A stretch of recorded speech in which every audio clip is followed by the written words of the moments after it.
가격의 중요한 연장, 하청노조의 원청 직접 교섭 요구까지 겹치면서 노사 갈등이 어통을 가리지 않고 번지고 있습니다.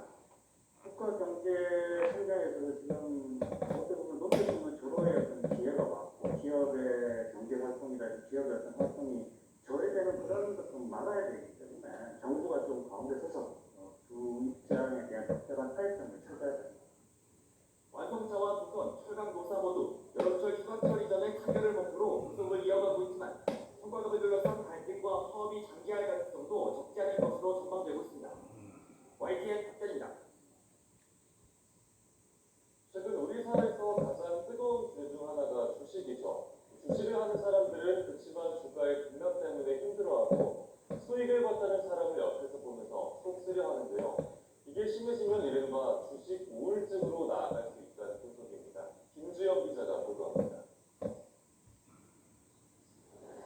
많은 사람들이 하루를 주식으로 시작합니다.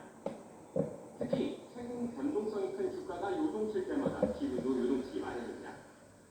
주가가 떨어져 만회하기 어려울 정도로 손해가 커진다면 이른바 주식 우울증으로 나아가기도 합니다. 주식 문제로 오시는 그 신규 손님들이 너무 많으셔가지고 이거 분명히 문제가 있다라고 생각해서 장을 열어보니까 너무 많이 빠졌더라고요. 주식 우울증을 앓는 또 다른 요인은 거액의 수익을 받다는 이들의 이야기입니다. 더구나 주식시장에서 나만 뒤처진 것처럼 느끼는 주식 포모는 부러움으로 끝나는 것이 아니라 실질적인 고통까지 불러옵니다.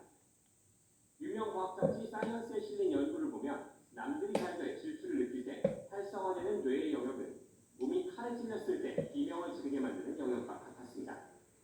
뇌가 사회적 질투나 박탈감을 육체적 고통과 똑같은 고통으로 처리한다는 의미입니다.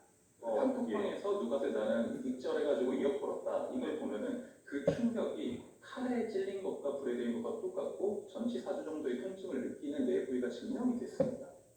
전문가들은 근본적으로 과도한 도파민 분비로 인한 주식 중독이 원인일 수 있다고 지적합니다. 일상을 도외시하고 본업에 집중을 못한다면 중독 치료까지 고민해봐야 한다는 겁니다.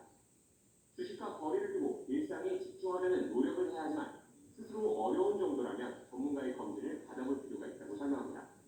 YTN 김주영입니다.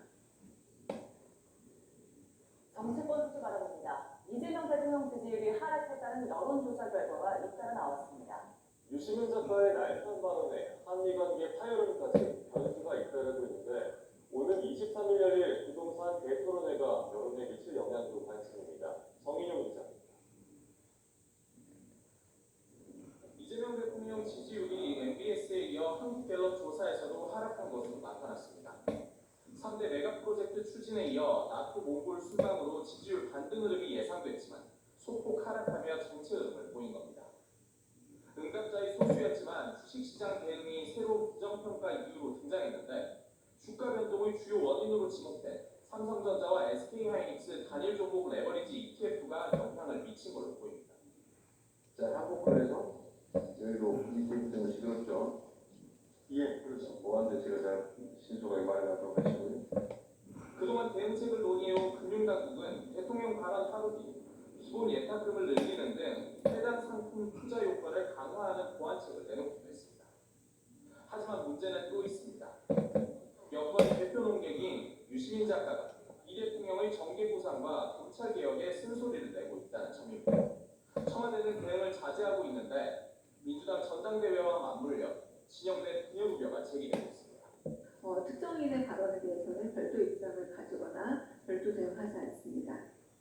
여기에 쿠팡 사태와 대미 투자 문제 등으로 강경한 중미대사가 일시 귀국하면서 불거진 한미관계 이상 기류도 국정 운영의 변수로 거론됩니다.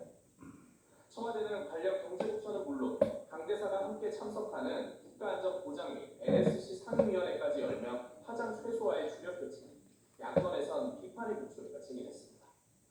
결국 강 대사 일시 귀국은 파일론을 걷고 있는 한미 간의 개국한 현실을 정부 수뇌부에 직접 전달하기 위한 것이었다고 볼 수밖에 없습니다.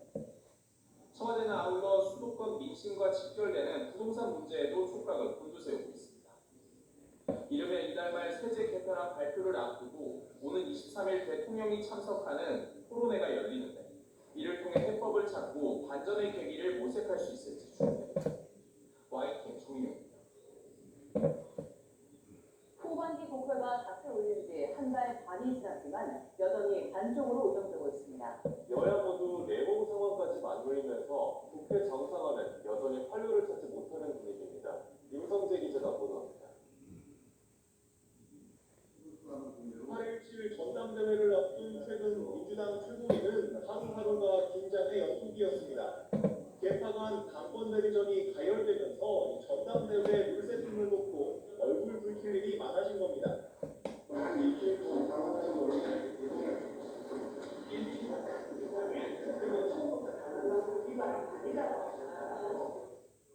국민의힘 역시 장외투쟁, 징계 정치 등을 놓고 내부 타협이 더 크게 부각되는 건 마찬가지입니다. 우리의 에너지가 마이너스가 된다면 그건 패션 정치라고 생각을 합니다. 기가 막힌 총정치를 우리 편을 향해서 쏜다면 그것은 큰 재앙 아니겠습니까? 리더십에 의문을 표하는 메시지는 더 노골화하고 있습니다. 지방선거는 우리가 진 거고 거기에 대해서 책임이 있고 이 지방 시대가 어떻게 되든 우리 장 대표는 사퇴가 필요하다. 여야 모두 당내 투쟁에 골몰하는 사이 후반기 국회는 첫 단추인 원구성을 몰태 공전 중입니다. 민주당은 국민의힘 의원들이 이난받은 세비가 14억 원에 달한다며 비명수가 이어지면 중대결단에 나설 수밖에 없다고 이 압박 수위를 높였습니다. 거듭 경고합니다.